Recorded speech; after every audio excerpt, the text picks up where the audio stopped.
Hello' everyone, good morning. সকলোৱে ভালে আছেনে?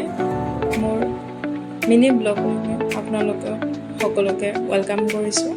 আজি ৰাতিপুৱা শুই উঠি দেখিছোঁ কি বাহিৰত আজি বতৰ বহুতেই ভাল আছিলে, তো ভালে লাগিছে। বতৰ ভাল থাকিলে ভালে লাগে, মনটো ভাল লাগি থাকে।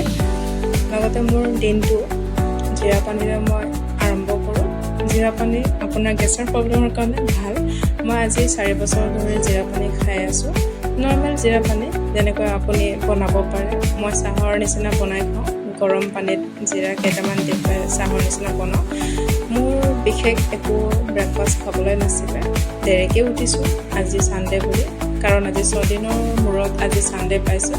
ছানডে বুলি ক'বলৈহে ভাল, কিন্তু বহুত কাম থাকে ছানডেৰ দিনাখনে। মোৰ ব্ৰেকফাষ্টত খাই বাহিৰৰ ফালে অকণ খিৰিকীৰে চাই আছোঁ, কাৰণ ভাল লাগিছে চাই। আজি ভাল লাগিছে, ডিউটি নাই, হেক্টিক ডে নহয়। আজি বহি খাব পাম, বহি মোবাইল টিপিবও পাম, মোবাইল চাবও পাম। এনেকৈ বহি অকণ গভীৰ চিন্তাত বহি আছোঁ। আচলতে একো গভীৰ চিন্তা নহয়, এনেই মই ধেমালি কৰিছোঁ। তাৰপিছতে মই নেইল অকণ কাটিলোঁ, কাৰণ বেলেগ দিনাখন টাইম নহয়গৈ। ডিউটি কৰি থাকোঁতে পাহৰিও যাওঁ, কেতিয়াবা হেক্টিক হৈ যায়, কৰিবও মন নাযায়। লগতে মই কিটচেনৰ লাঞ্চৰ কাৰণে ৰেডি কৰিবৰ কাৰণে গ'লোঁ। লাঞ্চত একো বিশেষ নাছিলে, দালি, আলু পিটিকা আৰু বিলাহী চাটনি কৰি খাইছোঁ।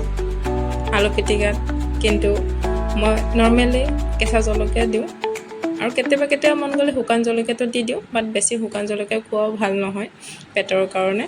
সেইবাবে আজি শুকান জলকীয়াটো খাই চাওঁ বুলি ভাবিয়ে শুকান জলকীয়া দি দিছোঁ। বেছি দিয়া নাই, 3টামান দিছোঁ সৰু সৰু। এনেকৈ মই লাঞ্চৰ কাৰণে ৰেডি কৰিলোঁ। লাঞ্চৰ কাৰণে ৰেডি কৰি ঘৰৰ মানে একচুৱেলি আমি ৰেণ্টত থাকোঁ, আমি 4জনী থাকোঁ। চাফা কৰিবৰ কাৰণে ঝাৰু ধৰি ল'লোঁ, কাৰণ ঝাৰুটোতো মেইন লাগেই। ঘৰ চাফা কৰোঁতেতো আমাৰ কাৰণে ঝাৰু আৰু পোছা। তো ঝাৰু মাৰি কিটচেন আৰু নিজৰ ৰুমটো ঝাৰু মাৰি পোছা মাৰি অকণ ক্লিন কৰি ল'লোঁ, কাৰণ ক্লিন হৈ থাকিলে নিজৰ কাৰণে ভাল লাগে আৰু ফ্ৰেছো হৈ থাকে, মাইণ্ডো ভাল লাগি থাকে আৰু কাম কৰিব ভাল লাগি থাকে। মই এইবিলাক কাম কৰি থকাৰ মাজতে বিলাহী চাটনিটো মোৰ ৰেডি হৈ গৈছিলোঁ। তো মই তেল খাই চাইছোঁ নিমখটো হৈছে নাই। সেই খাই চাওঁতে মোৰ এক্সপ্ৰেশ্যন চেঞ্জ হৈ গৈছে, কাৰণ বিলাহী চাটনিটো অকণমান টেঙা আছিলে আৰু অকণ জ্বলা হৈছিল। মই কেঁচা জলকীয়া 2টামান দি দিছিলোঁ, সেইকাৰণে জ্বলা হৈ গ'ল। দালিত মই আলু দি দিছোঁ, কাৰণ বইল কৰিবৰ কাৰণে এক্সট্ৰাকৈ বইল কৰা নাই আৰু এনে টাইম ৱেষ্ট কৰি থাকিবৰ কাৰণে কৰি লৈছোঁ। তাৰপিছত ৰেডি কৰি ল'লোঁ। আপোনালোকে মেষ্টা টেঙা খায় নেকি? মই মেষ্টা টেঙাটো দালিৰ লগতে খাওঁ।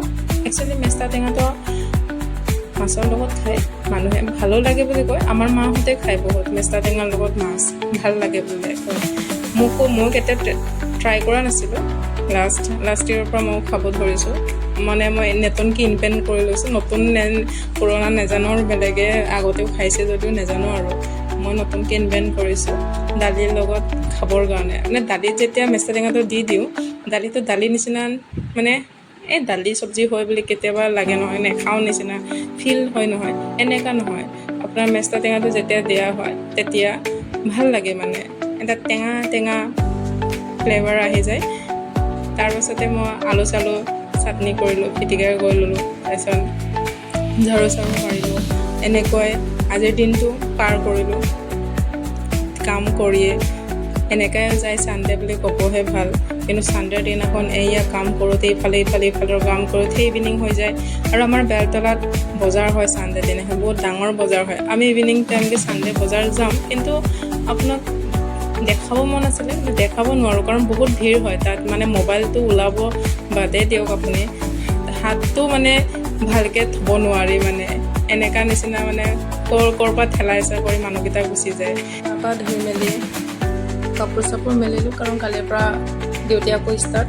এনেকৈ আপোনালোকক নিজৰ থপৰাটো দেখাই ল'লোঁ। গা ধুই অৱস্থা কেনেকুৱা হৈ গৈছে মোৰ ৰাতিপুৱাৰ কাম চাম কৰি মেলি। চাওকচোন ক্লাউডটো কিমান ধুনীয়া, আজি ক্লিয়াৰ হৈ আছে, ভাল লাগিছে চাই পেলাই। আজিৰ ভিডিঅ'ত ইমানেই আছিলে আজি। চ' সকলোকে বাই, নেক্সট ভিডিঅ'ত লগ পাম।